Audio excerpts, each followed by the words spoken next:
Everyone, আসসালামু আলাইকুম। Welcome back to my another vlog. I hope তোমরা সবাই অনেক ভালো আছো। আর তোমরা নিশ্চয়ই থাম্বনেল এবং ইন্ট্রো দেখে এতক্ষণে বুঝেই গিয়েছো যে আজকের ভ্লগটা হচ্ছে আমার কনভোকেশন ডের ভ্লগ। কনভোকেশনের ভেন্যু ছিল Bangabandhu Bangladesh China friendship exhibition, যেটা কি না পূর্বাচলে, যেখানে এখন বাণিজ্য মেলা হয়। সো বুঝতেই পারছো কত দূর। আমি অনেক সকালে উঠেছি, এরপর আমি লেট হয়ে গিয়েছিলাম। আমাদের প্রোগ্রাম শুরু হওয়ার কথা ছিল 10টা থেকে, বাট আমি পৌঁছেছিলাম মেবি 10টা 20-এর দিকে। বাট লাকিলি আমি যে দেখি তখনও প্রোগ্রাম শুরু হয়নি, কারণ আমার মতন মোটামুটি কম বেশি সবাই লেট ছিল। পূর্বাচল মোটামুটি সবার বাসা থেকে দূর, আই থিঙ্ক। আর আমি যেহেতু বাবুকে হচ্ছে আমার ভাবির কাছে রেখে আসছি, সেজন্য আমি 2 দিন আগে আমার আম্মুর বাসায় চলে গিয়েছিলাম, কারণ আমার সাথে অ্যাজ এ গেস্ট আম্মু আর আমার হাজব্যান্ড টয় গিয়েছিল। সো এজন্য আমি পুরান ঢাকা থেকে আমার যেতে হয়েছিল, যার জন্য আমার অনেক দূর থেকে আসতে হয়েছিল। আর যারা নাকি স্কুল কলেজ আর ইউনিভার্সিটি থেকে নতুন নতুন ভর্তি হয়েছ, জানো না হয়তো কনভোকেশন ডেতে কী হয়, তারা আমার ব্লগটা দেখলে আজকে মোটামুটি একটা আইডিয়া পাবে কনভোকেশন ডেতে আসলে কী হয়। সো আমাদের হচ্ছে প্রোগ্রামের শুরুটা হয়েছিল ফার্স্টে আমাদের সব ফ্যাকাল্টি মেম্বার এবং আমাদের যে স্পেশাল গেস্ট ছিল তাদের এন্ট্রি দিয়ে আমাদের প্রোগ্রামটা শুরু হয়েছিল।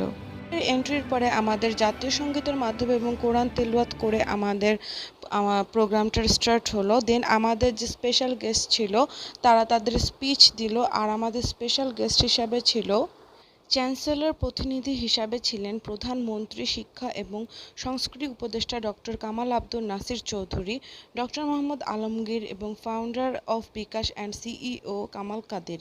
স্পিচের পরে আমাদের মোস্ট ওয়েটেড মোমেন্টটা আসলো, যে আমাদের গ্র্যাজুয়েট ডিক্লেয়ার করা হবে ট্যাসেল টার্ন করার মাধ্যমে।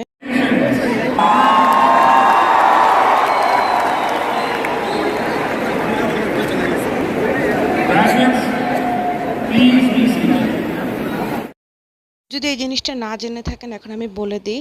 গ্র্যাজুয়েশন ডেতে হচ্ছে আমাদেরকে গ্র্যাজুয়েশন ডিক্লেয়ার করা হয়। আমাদের যে ক্যাপের মধ্যে টাসেল দেওয়া থাকে সেটা হচ্ছে রাইট সাইড থেকে লেফট সাইডে টার্ন করতে হয়। সো যখন আমরা রাইট সাইড থেকে লেফট সাইডে টার্ন করব, দ্যাটস মিন আমরা গ্র্যাজুয়েট। হচ্ছে গোল্ড মেডেল দেওয়া হয়েছিল গোল্ড মেডেলিস্টদের, যারা কিনা সিজিপিএ আউট অফ 4 পেয়েছে, তাদেরকে গোল্ড মেডেল দেওয়া হয়। এরপরে আমাদের ফার্স্ট ব্রেকটা দেওয়া হয়। তো ব্রেকের পরে আমি আম্মু আর টয়ের কাছে যে একটু ছবি টবি তুললাম, তারপর আমাদের ফুড কুপন নিয়ে বাইরে থেকে আমাদের ফুড কালেক্ট করলাম। তারপরে আম্মু আর টয়কে আমি চলে যেতে বলেছি, কারণ টয় সেদিন যেহেতু মঙ্গলবার ছিল, অফিস খোলা ছিল। আর আম্মু আসলে এমবিএতে আমরা যারা আছি আমাদের ডিপার্টমেন্টের সবচেয়ে শেষে আমাদেরকে হচ্ছে সার্টিফিকেট দেওয়া হবে, যেহেতু আমরা হচ্ছে সবচেয়ে সিনিয়র। সো 4টা 4:30 বেজে যাবে, এজন্য ওদেরকে শুধু শুধু এতক্ষণ বসে রাখাটা ওদের জন্য অনেক বোরিং, কারণ আমরা তো তার ফ্রেন্ডসদের সাথে অনেক গল্প করতে পারছি, বাট আম্মু টয় আসলে অনেক বোর হয়ে যাবে। জন্য আমি ওদের বলেছিলাম যে তোমরা চলে যাও, শুধু শুধু এতক্ষণ থাকার কোনো মানে হয় না, যেহেতু আমি গালা অ্যাটেন্ড করব, আমার ফিরতে ফিরতে রাত্রে 10টা 11টা বাজবে। সো ওরা চলে গেল।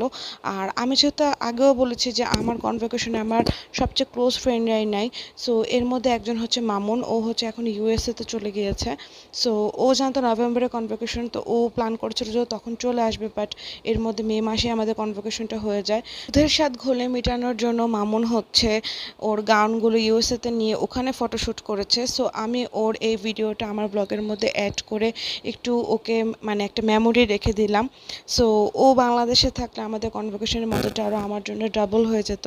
কি করার আছে। তো এরপরে আমাদের ব্রেক শেষ হওয়ার পরে আমরা এসে যার যার জায়গায় বসে যাই। আর এই যে এখন টাইম হচ্ছে মনে করেন 4টা 4:30, আর আমাদের হচ্ছে ব্রেক শেষ হয়েছিল 12টার দিকে।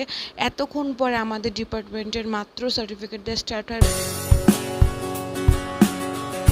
এবার যেহেতু 3000 স্টুডেন্টের একসাথে কনভোকেশন ছিল, সো এরকম হওয়াটাই স্বাভাবিক।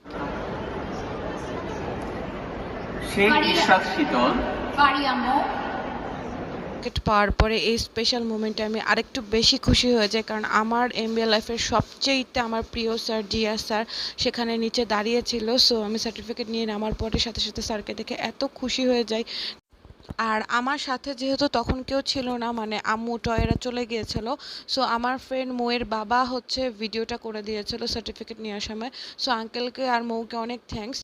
সো সার্টিফিকেট দেওয়া শেষ হলে আমাদের প্রোগ্রামটা মোটামুটি এখানেই শেষ হয়। এরপরে আমাদের আবার 6টা 7টার থেকে গালা স্টার্ট হবে, বাট গালাতে এবার ম্যাক্সিমাম মানুষই থাকেনি, সবাই চলে গেছে যেহেতু পূর্বাচল এত দূরে। আর আমি আমার ফ্রেন্ডদের সাথে একটু খাওয়া দাওয়া করে নিয়েছিলাম ক্যাফেতে। এই সময় আমরা সবাই ক্যাফেতেই স্টে করছিলাম, কারণ যেহেতু হল ক্লিন করা হচ্ছিল।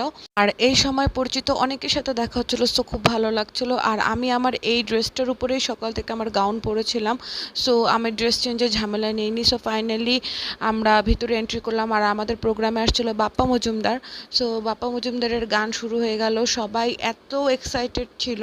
যদিও বাপ্পা মজুমদারের গানগুলো কিন্তু মোটেও একটু মানে নাচানাচি করার মতো ছিল না, একটু স্লো টাইপের ছিল, কিন্তু সবার এত আনন্দের দিন, কেউ আসলে তাদেরকে থামাতে পারবে না, সবাই নাচানাচি করছিল, সামনে চলে গিয়েছিল।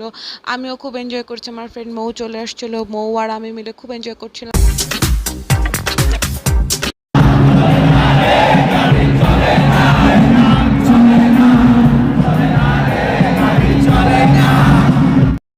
সো এই টাইমটা একটা বেস্ট টাইম ছিল, খুবই ভালো লাগছিল।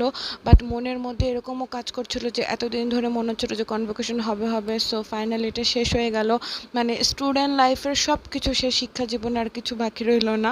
যাই হোক, আর সেই শাড়ি পরা মেয়েটার নাচ দেখে মানে আমাদেরই এত ভালো লাগছিল, মানে ও এত এনজয় করছিল, ওর নাচ দেখে আসলে মানে ওর খুশি দেখে খুব ভালো লাগছিল।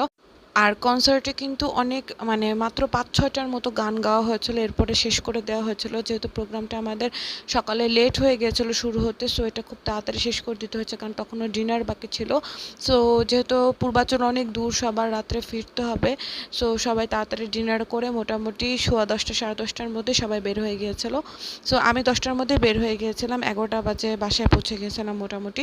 আর এটা হচ্ছে পরের দিন, যেহেতু আমি আমার বাবুকে নিয়ে যাইনি, সো টয় আমাকে বাবুর সাথে কিছু ছবি তুলে দিচ্ছিল, তারপর টয় আমি বাবু আমরা 3জন মিলেও যেহেতু ছবি তোলা হয়নি, সো সেদিন আমরা সবাই ছবি টবি তুললাম, আমার বাসার সবার সাথেও আমি ছবি তুললাম গাউন পরে। আর আমার কনভোকেশন ডেতে লাইফের ফার্স্ট টাইম রিলয় হচ্ছে সকাল 8টা থেকে রাত 11টা পর্যন্ত আমাকে ছাড়া ছিল, কিন্তু ও বেশ ভালোই ছিল আমার ভাবির কাছে, কারণ ও আমার ভাবিকে আম্মু ডাকে, আমার ভাবি ওর সেকেন্ড মার মতো। আর এরপরে আবার আম্মু যেহেতু তাড়াতাড়ি চলে আসছিল, তো ওকে নিয়ে কোনো প্রবলেম হয়নি, সো আমার জন্য ভালোই হলো, এখন থেকে বেশি বেশি ঘুরতে যাওয়া যাবে। এনিওয়ে, আজকের ব্লগটা এখানেই শেষ হচ্ছে হবে, আবার নেক্সট ব্লগে ইনশাল্লাহ। সে পর্যন্ত সবাই ভালো থাকবেন, সুস্থ থাকবেন, টাটা, বাই বাই।